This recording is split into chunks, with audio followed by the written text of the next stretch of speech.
बिस्मिल्लाहिर्रहमानिर्रहीम, अस्सलाम वालेकुम। अली सलमान GTV के तमाम नाज़रीन को जी स्पोर्ट्स में खुश आमदीद कहता है, जहाँ पीर से लेकर जुमेरात तक रोज़ाना रात 11:05 पर हम इस महफिल को सजाते हैं आपके लिए और बात करते हैं उस दिन खेले जाने वाले मैचेस के बारे में या उस दिन से जुड़ी स्पोर्ट्स की खबरों के बारे में। और जैसा कि आपके इल्म है कि पाकिस्तान और इंग्लैंड की टीमों के दरमियान मुल्तान में 3 टेस्ट मैचेस पर मुश्तमिल सीरीज़ के पहले टेस्ट मैच का आज से आगाज़ हुआ। और जब जब हम बात करते हैं पाकिस्तान की क्रिकेट के हवाले से, जब जब हम तस्करा करते हैं पाकिस्तान की परफॉर्मेंस के हवाले से, तो उस वक्त एक ही नाम हमारे जहन में आता है और वो कौन सा नाम है ये हम आपको बताएंगे टॉप स्टोरीज के बाद। मिलते हैं एक टॉप स्टोरीज के बाद। मुल्तान टेस्ट का पहला रोज पाकिस्तानी बैट्समैन का राज। कप्तान शान मसूद और अब्दुल्ला शफीक ने इंग्लिश बॉलर्स का भुरकस निकाल दिया। शान मसूद और अब्दुल्ला शफीक के दरमियान 253 रन की शानदार इनिंग्स खेली। पहले दिन खेल के अख्ताम तक पाकिस्तान ने 4 विकेटों पर 328 रन बना लिए। मुल्तान की विकेट पर स्पिनर्स को मदद मिलेगी और पिच चैलेंजिंग होती जाएगी। अब्दुल्ला शफीक: हमें पिच के हवाले से कोई अंदाजा नहीं था, हमारे बॉलर्स ने बैट्समैन को चैलेंज करने की पूरी कोशिश की। Bowling coach England Jeetan Patel: Pakistani batters की शानदार बैटिंग पर इंग्लैंड के साबिक क्रिकेटर्स की पिच पर तनकीद। केविन पीटरसन ने कहा कि मुल्तान की विकेट बॉलर्स के लिए कब्रिस्तान है। माइकल वॉन का कहना है कि मुल्तान की विकेट सड़क का मंजर पेश कर रही है। हम चैंपियंस ट्रॉफी के लिए तैयार हैं, भारतीय टीम के पास कोई ऐसी वजह नहीं कि वो ना आए। Chairman PCB Mohsin Naqvi: Sri Lanka cricket board ने सनत जयसूर्या को हेड कोच मुकर्रर कर दिया। नेशनल बैडमिंटन चैंपियनशिप में माहौर शहजाद ने 8वीं मरतबा टाइटल जीत लिया। साफ विमेंस चैंपियंस कप के लिए कौमी विमेन फुटबॉल टीम की इस्लामाबाद में ट्रेनिंग जारी। और पाकिस्तान स्पोर्ट्स बोर्ड का ओलंपियन राना मुजाहिद अली से ऐलान लाताल्लुकी। DG स्पोर्ट्स बोर्ड की हिदायत पर राना मुजाहिद का नाम वेबसाइट से हटा दिया गया।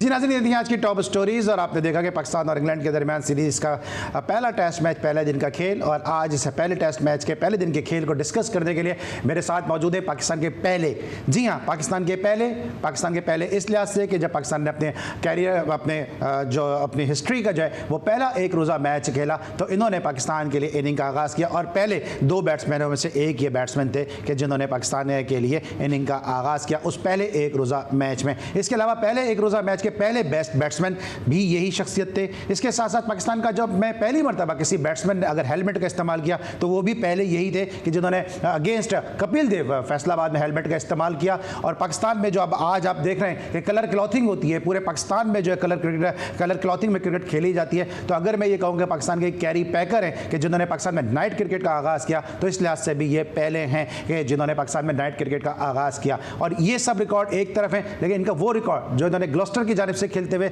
नॉर्थहैम्पटन के खिलाफ बनाया, 111 मिनट में 111 गेंदों पर 111 रन, ये रिकॉर्ड कभी भी नहीं टूट सकता। या तो कभी रन ज़्यादा हो जाएंगे, गेंदें कम हो जाएंगी, या फिर मिनट जो है वो कम ज़्यादा हो सकते हैं। मेरे साथ मौजूद हैं पाकिस्तान के stylish left handed opening batsman Mohammad family का एक बहुत बड़ा नाम कि जिन्होंने मुल्तान में अपने कैरियर का आखिरी टेस्ट मैच खेला। सादिक मोहम्मद साहब ने हमें ज्वाइन किया टेलीफोन लाइन पर। शो में खुशामदीद कहते हैं। अस्सलाम वालेकुम सादिक भाई। वालेकुम अस्सलाम। थोड़ा जोर से बोलना सर। बिल्कुल, मेरी आवाज़ थोड़ी सी बढ़ा दिएगा सादिक भाई तक मेरी आवाज़ ताकि पहुंच सके। सादिक भाई, आपने पाकिस्तान के लिए 12 और मुश्किल मौक़ों पर आपने पाकिस्तान के लिए इनिंग का आगाज़ किया। सबसे पहले तो ये बताइए कि इस पिच को आप किस तरह से एनालाइज करेंगे, क्योंकि पिच बनाने में भी आपका बड़ा एक जो है वो बड़ा एक्सपीरियंस है। जी हाँ, आई थिंक विकेट तो बेहतर बन सकती हैं, मगर ये कि उसको बनाना आना चाहिए, किस तरीके से बनती है। हार्ड एंड फास्ट थोड़ी सी बाउंसी विकेट होती है तो उसके अंदर खेल का मजा ज्यादा अच्छा आता है। और मैं समझता हूँ कि बड़ी फ्लैट पिच थी, और अगर इंग्लैंड के कोचेस ने, बॉलिंग कोचेस वगैरह ने अगर इसकी थोड़ी सी शिकायत की है तो वजह शिकायत है, मगर this is part of the game. हमारे लड़के बहुत अच्छा खेले, और क्योंकि आउट ऑफ फॉर्म थे तो मेरे ख्याल से उन्होंने पहले टेस्ट मैच में अपना इतना अच्छा टोटल 328 पहली दिन में ही कर ली है। तो I think we are on the winning side. ठीक है। अच्छा सत्यम भाई, क्या लगता है आपको कि जो स्क्वायर इससे पहले दिखाया जा रहा था वो फुल ग्रासी स्क्वायर नजर आ रहा था, और आज जब देखा तो पिच को शेव कर दिया गया था, बिल्कुल ये डैरन किस्म की एक पिच हो गई थी कि बिल्कुल बैरन हो गई थी ये पिच, और ऐसा लग रहा है बिल्कुल बंजर ये जो है वो पिच है। तो किसकी ख्वाहिश पे ऐसा किया गया होगा? मैं समझता हूँ कि ये जो किया गया होगा, ये तो या तो कप्तान ने भी कहा होगा, और क्या कहते हैं कोच ने भी कहा होगा, और उसके साथ साथ दूसरे लड़कों जो सीनियर प्लेयर्स हैं उनकी भी ये ख्वाहिश होगी कि ये पिच काफी ग्रीन होगी तो प्रॉब्लम में होंगे, आ जाएंगे। इसलिए क्योंकि उनका बांग्लादेश के खिलाफ अच्छा कारकर्दगी नहीं रही, तो इसलिए मैं समझता हूँ कि ये अगर ये डिसीजन ली गई है तो it is not bad actually. At least मैं समझता हूँ कि हमारे प्लेयर अच्छा खेले, चाहे फ्लैट विकेट हो या ग्रीन विकेट हो, प्लेयर नीड लक। ठीक है, क्योंकि बांग्लादेश के खिलाफ सीरीज में हमको व्हाइट वॉश हुआ, और बांग्लादेश के खिलाफ जो वर्ल्ड टेस्ट चैंपियनशिप के हमने 2 मैचेस हमने लूज किए, उसके बाद हमारे लिए हर मैच में जो मस्ट विन की सूरत हाल है। आप समझते हैं इस बात को कि अगर इस तरह की एक बंजर पिच बना दी जाए, अगर फुल ऑफ रन्स अगर पिच बना दी जाए, तो फिर ये मैच ड्रॉ की जानिब गामजन हो सकता है? बिल्कुल हो सकता है। ये कोई पिच ड्रॉप एंड पिच जो है ना वो इतनी कामयाब नहीं होती, इसलिए कि वो काफी हार्ड होती है। ड्रॉप एंड पिच पे या तो हमारे लड़के जो हैं वो कम से कम 1 साल उसके ऊपर प्रैक्टिस करें, उसके ऊपर हर एक ग्राउंड का ड्रॉप एंड पिच हो, 4 दिन का या 5 दिन का मैच जो कायदेसन ट्रॉफी का फर्स्ट क्लास का मैच हो, जिसमें वो खेलते रहेंगे। 1 साल की प्रैक्टिस ड्रॉप एंड पिच काफी इसमें बाउंस होता है, इसलिए मैं समझता हूँ कि फायदा जरूर होगा, क्योंकि जब हम बाहर जाते हैं तो हमें बाउंस पिचेस मिलती है तो हम नहीं खेल पाते उसमें। ठीक है सर, आप खुद भी लेफ्ट हैंडेड ओपनिंग बैट्समैन थे, अभी साइम अय्यूब का क्या प्रॉब्लम आपको नजर आया कि इतने फ्लैट ट्रैक के ऊपर भी वो सिर्फ 6 रन बनाकर आउट हुए? जी, आई थिंक शायद प्लेयर अच्छा है, मगर ये बहुत ही ज्यादा एक्साइटिंग प्लेयर है और हर बॉल के ऊपर रन बनाना चाहते हैं। आजकल की क्रिकेट जो है वो फ्री स्टाइल क्रिकेट हो गई है कि वो कहते हैं कि जी अगर आप जाके फ्री स्टाइल पे खेलें, आउट हो जाए तो कोई बात नहीं, परवाह नहीं है। यार ये ऐसा थोड़ी होता है। कोच का काम तो ये है कि उसको अच्छा प्लेयर बनाए, उसको कहें कि जी पहले 5 ओवर के अंदर तुमने बॉल की स्पीड देखनी है, पिच उसकी हाइट देखनी है, कितना तेज निकलता है। इस तरीके से ओपनिंग बैट्समैन जो है वो मैं समझता हूँ कि खास करके टेस्ट मैचेस में उनको बहुत ही मोहतात तरीके से खेलना चाहिए। इट्स अ 5 डेज गेम यार, कोई वो थोड़ी कि आपने 2 दिन में मैच का फैसला कर देना आएगा। वनडे मैच और T20 के मैच में तो बहुत फर्क है। ये गेम आपके पास खास करके ओपनिंग बैट्समैन जो है उनके पास तो बहुत ज्यादा टाइम होता है अपने आप को सेटल करें, अपने फॉर्म को वापस लेकर आए। वो जो साइम अय्यूब ने 150 या 145 किए थे ना बांग्लादेश के खिलाफ। ठीक है, अच्छा शान मसूद ने इस अंदाज से आज आगाज़ किया, डोमिनेंस को उन्होंने अपनी शो किया, हालांकि बहुत प्रेशर में थे। शान मसूद की इनिंग को किस तरह से उसका तज्जिया करेंगे, क्योंकि एक तो कप्तान है, फिर उनसे रन्स भी नहीं हो रहे, 5 मुसलसल टेस्ट मैच आ रहे, उसके बाद आना इंग्लैंड जैसी टीम के खिलाफ रन्स करना, किस तरह से एनालाइज करेंगे? I think it was very good performance. हर एक प्लेयर का बैड पैच आता है और वो शान, और उसके बाद उनका गुड पैच शुरू हो गया, तो आई थिंक बड़ी एक्साइटिंग इनिंग खेली, रन बॉल तकरीबन उन्होंने बनाया, तो I think Shan Masood was due for a big score, तो उसका जो खेलने का अंदाज था वो काफी जाराना था और वो उनके शॉट्स लगते गए। तो इससे पहले भी वो इसी तरीके से खेलते थे, but his luck was not favoring him और वो कैचिंग पोजीशन में स्लिप में इधर उधर आउट हो जाते थे। तो आई थिंक 4 साल के बाद उन्होंने सेंचुरी बनाई, देर आए दुरुस्त आए। हमारा एक अच्छा कप्तान है आई थिंक उसके लिए वी शुड ऑल अप्रिशिएट कि कप्तान ने कैप्टन इनिंग खेली after a long time, really wish him very good luck for the future. दूसरी तरफ अब्दुल्ला शफीक वो भी ओपनिंग बैट्समैन है, मुसलसल फेल हो रहे थे, उनके लिए भी एक मुश्किल मैच था, और आपको लगता है कि शान की वजह से उनको थोड़ा सा स्ट्रेंथेंड हुए वो, और उन्होंने भी बड़ी पॉजिटिव क्रिकेट खेली है? जी बहुत पॉजिटिव क्रिकेट खेली। आजकल पॉजिटिव क्रिकेट खेलने का बड़ा अंदाज आ गया, पूरी क्रिकेटिंग की दुनिया में आ गया है कि कोई फ्री स्टाइल क्रिकेट खेलें, हर बॉल को मारें और रन बॉल का आप स्ट्राइक रेट करें। कभी कभी ये कुछ प्लेयरों के लिए जाराना अंदाज लकी होता है, किसी के लिए नहीं होता। जैसे बाबर आजम है, बाबर आजम स्ट्रगल कर रहा है, इसी तरीके शान। लेकिन सादिक भाई कहीं ना कहीं जो क्रिटिसिज्म हो रहा है इस इनिंग, दोनों इनिंग्स के ऊपर, वो ये भी कहीं ना कहीं हो रहा है कि इंग्लैंड का जो बॉलिंग अटैक था वो काफी इनएक्सपीरियंस था। एक्सपीरियंस तो अभी ये खेल के आए ना, ऑस्ट्रेलिया को वनडे क्रिकेट के अंदर भी खेली है इन्होंने, और वोक्स है, वुड है, और एक ऑल बॉलर, फास्ट बॉलर है, 3 तो फास्ट बॉलर इनके बड़े एक्सपीरियंस बॉलर थे। उसके बाद एक रशीद खेला है। सही। अच्छा, इतना हमने देखा, इतना ज़बरदस्त स्टैंड मिला, 253 रन्स का में स्टैंड मिला। उसके बाद बाबर आजम आते हैं, भी बाबर आजम के बारे में बड़ी बात हो रही थी कि फैसलाबाद में उन्होंने सेंचुरी बनाई, वो फॉर्म में आ गए। एक दफ़े फिर बाबर आजम बहुत चीपली आउट हुए, 30 रन स्कोर कर सके, मैच 71 गेंदों का सामना किया। देखिए बाबर आजम पिछले 15-20 इनिंग ओवर से वनडे क्रिकेट ले लें या टेस्ट क्रिकेट ले लें, उसके अंदर 30 रन के बाद वो आउट हो जाते थे। तो आई थिंक कि Babar Azam should change his technique के 30 रन के बड़े जाराना अंदाज से थोड़ा बहुत खेलते हैं। उसके बाद I think between 30 and 50 he should be concentrating about 200% to play correct cricket in front of the players, mid on के जो मिड विकेट पे वो बहुत अच्छा खेलते हैं, जो फॉर्म में होते हैं, तो वही बॉल मिस कर जाते हैं, वो एलबीडब्ल्यू हो जाते हैं। ठीक है, तो टेक्निकली सर, अगर टेक्निकली मैं आपसे मालूम करना चाहूँ तो बाबर आजम का आपको प्रॉब्लम नजर क्या आ रहा है?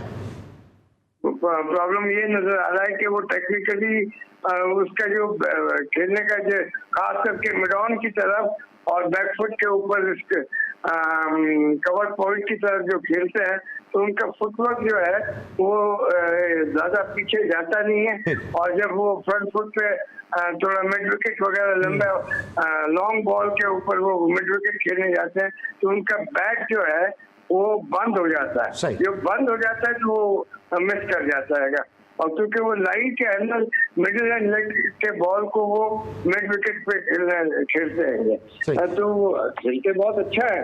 मगर ये है कि बिटवीन 30 and 50 रन जबकि आपका फॉर्म अच्छा नहीं जा रहा है और आप एक स्कोर में आउट होते जा रहे हैं और एक ही तरीके से आउट होते जा रहे हैं, या कॉट बिहाइंड हो जाते हैं या एलबीडब्ल्यू होता है, अक्रॉस द बैट खेलते हैं, और जब कॉट बिहाइंड या कवर पॉइंट के ऊपर जब आउट होते हैं तो उसके अंदर बैकफुट जो है वो अक्रॉस नहीं जाता ऑफ स्टंप की तरफ। ठीक है। अच्छा सादिक भाई आपसे 2-3 दिन कबल जो है वो ज़हीर अब्बास साहब का एक स्टेटमेंट आया टेस्ट मैच से पहले। उन्होंने कहा कि अगर बाबर आजम से रन्स नहीं हो रहे टेस्ट क्रिकेट में तो इनको रेस्ट दे देना चाहिए या इनको ड्रॉप कर देना चाहिए। अब बहुत सारे लोग पाकिस्तान में बात करते हैं कि जी बाबर आजम को हम कैसे ड्रॉप करें, आप किसी स्कूल ऑफ थॉट को सपोर्ट करेंगे? आया बाबर आजम को रेस्ट दे देना चाहिए या बाबर आजम को कंटिन्यू लॉन्ग रन देना चाहिए? बाबर आजम को रेस्ट जो देना है तो वनडे क्रिकेट और T20 से रेस्ट है। भाई क्योंकि सर रन्स तो उनसे टेस्ट में भी नहीं हो रहे ना, रन्स तो उनसे टेस्ट में भी नहीं हो रहे ना, but he is still a good player. उसके पास ज्यादा टाइम होगा तो वो खेलेगा, क्योंकि जब एक बैक पैच जब चलता है तो जो छोटे छोटे स्विंग भी है ना वो भी बहुत बड़े बड़े लगते हैं। तो इसलिए मैं समझता हूँ कि उसको आप टेस्ट क्रिकेट में खिलाएं और वनडे और उसमें से निकालें, ताकि उसकी जो बेसिक्स जो है वो डिस्टर्ब है। उसकी बेसिक्स ऑफ द गेम जो है, बल्ला जो है उनका बंद हो जाता है, या पॉइंट या स्लिप में आउट होते हैं, या तो उनका ऑफ साइड पे उनका बल्ला जो है वो पूरा फेस नहीं करता, वो क्या लेटा हुआ बल्ला हम कहते हैं, हाफ बैक से वो खेलते हैं। ठीक है। और सर और सर ये मीर हमजा को जो रेस्ट दिया गया, हालांकि मीर हमजा ने तो अच्छी बॉलिंग की थी अगेंस्ट बांग्लादेश, उनको भी रेस्ट दे दिया, किस तरह पे बॉलर प्रोड्यूस करेंगे? हाँ, ये तो है, जो बॉलर अच्छी कर रहा है उसको आप जाते रहे, और वो एक ये है कि जी बहुत ज्यादा लंबा स्पेल नहीं करना, लोड बहुत ज्यादा नहीं डालना 5-5 ओवर का। ये इंग्लैंड के जो प्लेयर्स हैं, इंग्लैंड के जो कोचेज हैं, उन्होंने ये चक्कर चलाया हुआ है। मगर हमारे जमाने में सरफराज नवाज, आसिफ मसूद, ये जो बॉलर 20-25 ओवर करते थे दिन में और बहुत आराम से करते थे। ठीक है। अच्छा सादिक भाई, ये जो बाबर आजम ने कैप्टनसी से रेजिग्नेशन दिया है, ये आपके ख्याल में सही फैसला है? और अगर रेजिग्नेशन देने के बाद अब पाकिस्तान का वाइट बॉल का कैप्टन कौन होना चाहिए? कौन से फॉर्मेट का? व्हाइट बॉल में, मतलब वनडे में और T20 में, अलग अलग बता दें कि वनडे में कौन होना चाहिए, T20 में? मेरे ख्याल से रिजवान और आफरीदी, इन दो में से एक होना चाहिए। लेकिन सर शाहीन की फिटनेस पे सवाल है, क्योंकि ये दोनों प्लेयर ऐसे हैं कि आपने अक्सर देखा होगा कि सरफराज इनकी जगह विकेट कीपिंग करते नजर आते हैं, और शाहीन शाह अफरीदी की फिटनेस तो भी आपने देखी कि फैसलाबाद में भी वो अनफिट हो गए थे वो। हाँ, वो उनको बॉल लग गई थी जो घुटने में। ठीक है। दूसरी जानिब ये मुसलसल सरफराज को टीम के साथ रखें, उनको खेलने का मौका नहीं मिल रहा, वो मेंटोर भी हैं, टीम के साथ भी हैं। आप समझते हैं कि अब नया कोई विकेट कीपर ग्रूम करना चाहिए, ये सरफराज को कैरी करते रहना चाहिए? सरफराज को कैरी करना चाहिए उनको। बाबर रिजवान अच्छा फील्डर भी है, तो आई थिंक इसको खिलाकर एक बैट्समैन और बढ़ जाएगा, आपका विकेट कीपर बैट्समैन बढ़ेगा।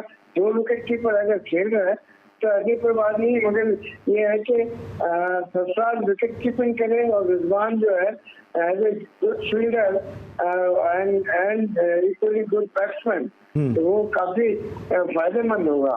मगर ये है कि या तो एक खेलेगा या दोनों खेलेंगे, तो मेरे ख्याल से दोनों को खिलाना ज्यादा बेहतर है। अब आपको क्या लगता है कि दूसरे दिन किस अप्रोच के साथ पाकिस्तान को आना चाहिए? क्योंकि पाकिस्तान पहले दिन तो उसका रन रेट काफ़ी बेहतर था, 328 रन किए पाकिस्तान ने पहले दिन। दूसरे दिन आपको क्या लगता है किस अप्रोच के साथ आना चाहिए दोनों टीमों को, अगर आप दोनों टीमों के पर्सपेक्टिव से बात करें? देखिए, कल का जो गेम है ना, वो बिल्कुल चेंज हो जाएगा। आज बैट्समैन डे था, यहाँ बैटिंग वालों ने बड़े अच्छी गेम की, कल हो ऑलराइट है। सादिक भाई की कॉल जो है वो ड्रॉप हो चुकी है, लेकिन सादिक भाई का मैसेज जो है वो कल तक का जो दिन होगा वो फिर डिफरेंट बॉल गेम होगा। कल का सादिक भाई ने कहा कि कल जो है वो बॉलर्स डे भी हो सकता है। मुल्तान में क्या होने वाला है जनाब, ये तो कल ही पता चलेगा, और कल के शो में इसको हम तज्जिया भी लेकर आएंगे आपकी खिदमत में अपने ज़बरदस्त मेहमानों के साथ। लेकिन आपके इल्म में कि जी स्पोर्ट्स की कोशिश होती है कि क्रिकेट के साथ साथ दीगर खेलों को भी अपने शो का हिस्सा बनाए, और इसीलिए हम अपनी हेडलाइंस में या गाहे बगाए मुख्तलिफ शोज़ जो मुख्तलिफ स्पोर्ट्स के हवाले से करते भी रहते हैं। पाकिस्तान के 2 ज़बरदस्त सितारे अगले प्रोग्राम के हिस्से में हमारे साथ मौजूद होंगे कि जिसने उन्हें स्नूकर के मैदानों में अपना नाम और पाकिस्तान का नाम रोशन किया, पाकिस्तान का सब जिलाली परचम बुलंद किया। ब्रेक लेंगे और वापस आएंगे तो स्नूकर के 2 ज़बरदस्त सितारों के साथ आपको खुशामदीद कहेंगे। मिलते हैं छोटे से ब्रेक के बाद।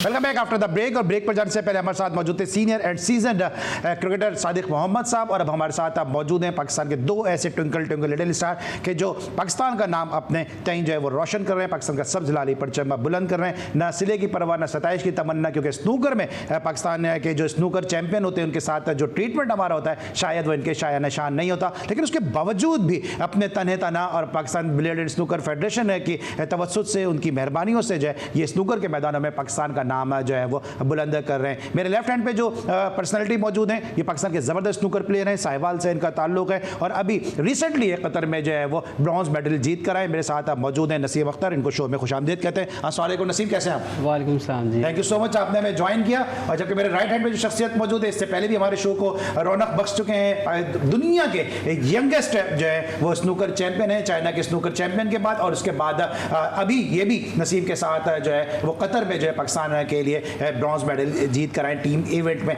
शो में। इनको भी खुश आमदीद कहते हैं। एहसन शहजाद हमारे साथ मौजूद है। अस्सलाम वालेकुम, एहसन कैसे हैं आप? वालेकुम सलाम। और इससे पहले कि मैं दोनों के साथ गुफ्तगू आगाज़ करूं, पहले नसीम की प्रोफाइल देखते हैं कि नसीम ने पाकिस्तान के लिए क्या क्या कारहाय नुमाया अंजाम दिए। ये आपके सामने स्क्रीन पे जनाब नसीम अख्तर की प्रोफाइल के छोटी सी उम्र में अगर आप देखें, क्योंकि जूनियर वर्ल्ड चैंपियन जीती इन्होंने चाइना में, पाकिस्तान के नंबर 3 प्लेयर हैं, एशियन ब्रॉन्ज मेडलिस्ट हैं, इंडिया में जीते, वर्ल्ड ब्रॉन्ज मेडलिस्ट कतर में इन्होंने कामयाबी हासिल की, टीम वर्ल्ड चैंपियनशिप जिसका मैं जिक्र करता कतर में वो इन्होंने कामयाबी हासिल की, और 3 दफ़ा के नेशनल अंडर 21 चैंपियन है। ये है हमारे बहुत ही ज़बरदस्त नसीम अख्तर साहब के जिन्होंने इतनी ज़बरदस्त अचीवमेंट जो है वो हासिल किए। नसीम, छोटी सी उम्र में ये जो हम कामयाबियाँ आपकी दिखा रहे हैं, तो सबसे पहले तो बताएगा कि स्नूकर का शौक कैसे हुआ? साहिवाल से आपका ताल्लुक है, वहाँ पे मंडगिमड़ी जो ग्राउंड था वहाँ पे अमूमन क्रिकेटर वहाँ पे खेलते हुए नजर आए, और क्रिकेट का बड़ा वहाँ पे शौक है। हॉकी भी अब शुरू हो चुकी है, हॉकी भी खेली जा रही है, लेकिन स्नूकर साहिवाल जैसे शहर में कैसे शौक हुआ? साहिवाल में बस स्कूल के बाद मेरे बड़े भाई जो थे वो अच्छा खेलते थे साहिवाल में, तो उनको देख देख कर मुझे भी शौक़ पैदा हुआ खेलने का। तो उसके बाद फिर मैंने एक एकेडमी ज्वाइन की, मेरे उस्ताद थे उस्ताद शहबाज, उनसे मैंने सीखा सारा। और उसके बाद फिर मैंने अप्लाई किया पंजाब कप के लिए। फिर उसके बाद अल्हम्दुलिल्लाह मैं पंजाब कप भी जीता, फिर नेशनल चैम्पियनशिप जीती, और अल्हम्दुलिल्लाह अब तक के काफ़ी टाइटल्स मैंने पाकिस्तान। कितना अर्सा हो गया आपको स्नूकर की इस फील्ड में आए हुए?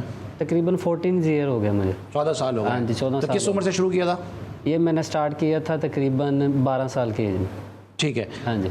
और राइट है जनाब, आपने नसीब की कहानी सुनी कि 14 साल से ये स्नूकर खेल रहे हैं, 12 साल की उम्र से इन्होंने स्नूकर का गेम का आगाज़ किया, और उसके बाद देखें माशाल्लाह क्या ज़बरदस्त है इनका कैरियर जो दिन ब दिन जो है वो फ्लरिश करता नज़र आ रहा है। दूसरी तरफ अगर हम एहसन शहजाद की बात करते हैं, ये नाम पाकिस्तान में जो किसी तारुफ का, एहसन रमज़ान की बात करते हैं तो ये नाम किसी तारुफ का, किसी तारीफ़ का मोहताज नहीं है, क्योंकि ज़बरदस्त इनकी परफॉर्मेंस है। एहसन रमज़ान की आप इस स्क्रीन पर इनका भी आप प्रोफाइल देखेंगे कि एहसन रमज़ान जो है वो किस तरह पाकिस्तान के लिए लॉरेंस और मेडल जीत चुके हैं। या आप देख सकते हैं कि जो वर्ल्ड चैंपियनशिप जीती इन्होंने कतर में, इसके अलावा वर्ल्ड ब्रॉन्ज मेडल जीता इन्होंने टीम इवेंट में, सिल्वर मेडलिस्ट है कतर में। इसके साथ साथ यंगेस्ट जो है वो चैंपियन भी हैं, और चाइना के जिस तरह मैंने पहले कहा कि स्नूकर प्लेयर के बाद।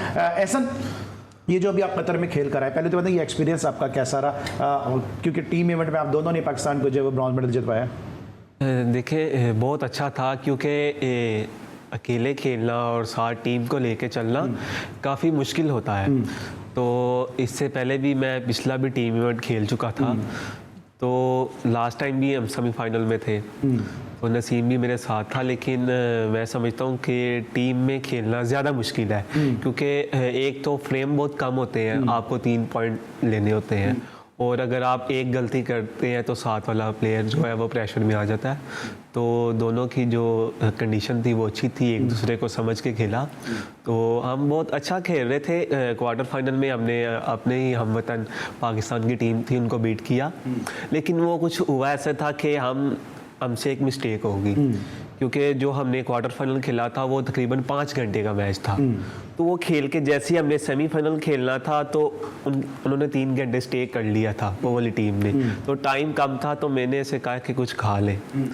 वो बस टाइम कम था, वो भी बुला रहे थे मैच पे, हमने कुछ खाया नहीं, तो हम मैच खेलना स्टार्ट, मतलब भूखे पेट खेल। लेकिन ऐसा ये बताइए कि जब ये फिक्सचर बनते हैं, जब इसका स्केड्यूल बनता है, तो क्या ये ख्याल नहीं रखा जाता अगले मैच में, क्योंकि आपका तो गेम ही सारा दोनों का, क्योंकि मैं खुद स्नूकर की कमेंट्री करता रहा हूँ कि खेल ही आपका तो सारा फोकस है, कंसंट्रेशन का गेम है, फोकस करना है आपको, अपने नर्व्स को अपने जो है वो बिल्कुल जो है खातिर जमा रखना है। तो ये बात नहीं होती सारी क्या? देखिए ये एक मिस्टेक है, क्योंकि बहुत, क्योंकि देखें आपको पता है जैसी कंडीशन चल रही है पाकिस्तान जो PBS से है, ये बहुत मुश्किल से हमें टूर पर भेजते हैं, तो साथ कोई ना कोई ऑफिशियल होना ज़रूरी होता है। अगर हमारे साथ कोई होता, साथ कोई ऐसा बंदा ख्याल करने वाला जिसने सब कुछ संभालना था, तो साथ कोई पास है नहीं था, मैच खेला, फिर दूसरी चीज़ें देखी, खाने के लिए कुछ देखा, तो आपको पता है जब बाहर जाएँ तो ये चीज़ें मुश्किल होती हैं। तो लेकिन जो भी था कंडीशन को देखा और मैच पे चले गए। आपको बताया था कि इसमें पॉइंट कम होते हैं, चांस नहीं है, तो नसीम पहला फ्रेम खेला तो इससे भी बहुत इजी मिस्टेक होगी। तो मुझे इसकी बॉडी लैंग्वेज देख के ही पता चल गया था, मैंने कहा हमने 6 घंटे का मैच खेल लिया है, तो अब हमें कुछ चाहिए था स्टे। तो लेकिन स्टे वो टीम भी अच्छी थी, उसी चक्कर में फिर हम उतनी देर में लीड हाथ से निकल गई। ऑलराइट, आपने सुना कि अगर ये इनको ब्रॉन्ज मेडल मिला भी है तो उसकी वजह सिर्फ और सिर्फ थी कि जो ऑर्गेनाइजर्स थे उन्होंने जो स्केड्यूल बनाया था टूर्नामेंट का वो बिल्कुल जहन में नहीं रखा कि अगर ये जीत जाएंगे तो इनको अगला मैच जो है फ़ौरन ही खेलना होगा, और ये काम जो है वो कंसंट्रेशन का होता है। इनके ऑर्गेनाइजर ने तो ख्याल नहीं रखा कि फ़ौरन ही इनको मैच खेलना है। मेरे प्रोड्यूसर ने बड़ा ख्याल रखा है कि गुफ्तगू बहुत हो गई है, एक छोटा सा ब्रेक लेना है। मिलते एक ब्रेक के बाद।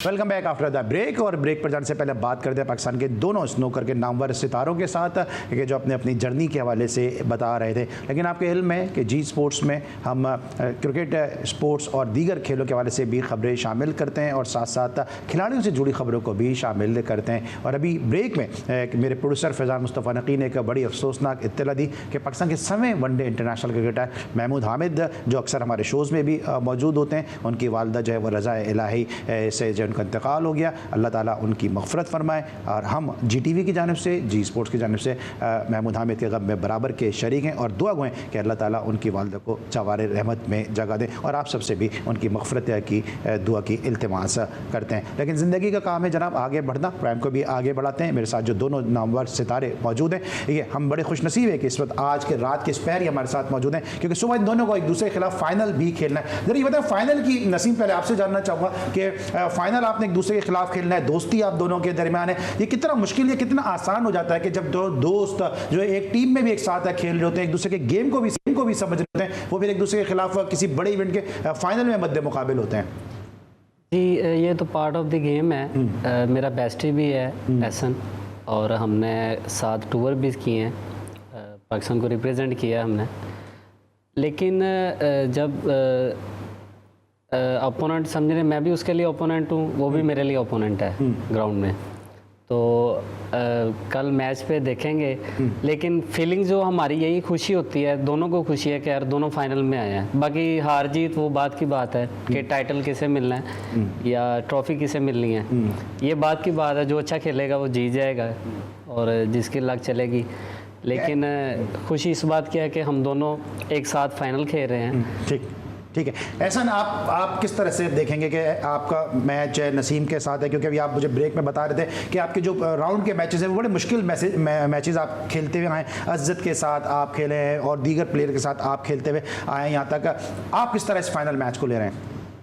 देखिए, आपको मेरा पता ही है कि जो मेरे उस्ताद हैं, मैं हमेशा उनके साथ आसिफ को भी बोल के हराया आपने इसी टूर्नामेंट जीतने में। के लिए खेला हूँ। हाँ। तो ये मेरा दोस्त है और मेरी दुआ है कि ये अच्छा सुबह खेले, लेकिन मैं अपनी पूरी कोशिश करूँगा कि मैं इससे मैच जीतूँ। लेकिन पार्ट ऑफ गेम है, देखें कुछ भी हो सकता है। ये भी एक अच्छा प्लेयर है और मैं समझता हूँ कि दोनों का सेम चांस है, 50-50, कोई भी जीत सकता है। ठीक है। अच्छा, अगर आपसे मैं वैसे ही पूछता हूँ कि आपको क्या इनकी जो स्ट्रॉन्ग एरिया आपको क्या नज़र आता है और वीकनेस क्या नज़र आती है इनकी?